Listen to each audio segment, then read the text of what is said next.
May is Mental Health Awareness Month. So just wanted to share a little bit more about it. It started in 1949 by the Mental Health American Association.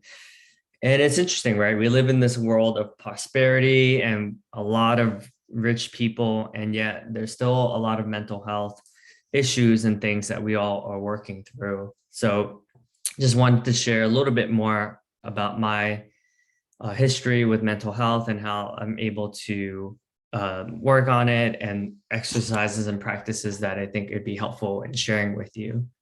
So, say growing up, I thought I had a pretty rough upbringing, moved around a lot, lived in 30 different places, and just didn't have a lot of stability growing up, and was lacked a lot of confidence in many areas of my life.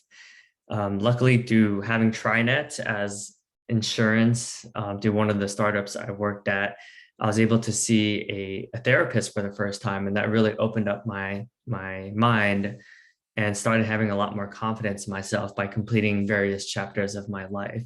So I remember calling my dad and just asking him, like, what happened? Like, why did you leave us? And although he hasn't been there in my life, I made a story that I was not good enough to be loved, and that's why he left. And I spent my whole life trying to prove to others that I'm worthy of being loved. So that looks like volunteering, donating a lot of money to charities, helping thousands of people in life, mentoring a ton of people.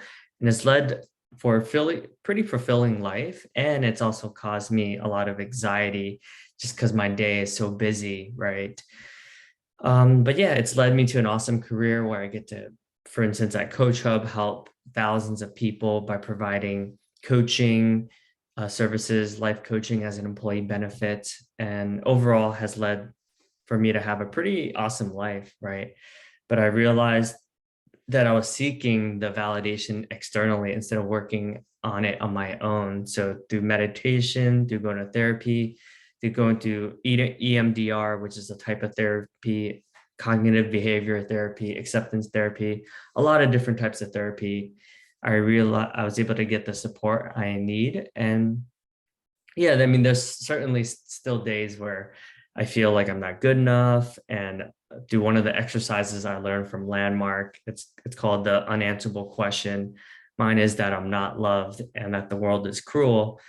I'm able just to have a lot more self-awareness and a lot of practices to bring myself back to a whole state.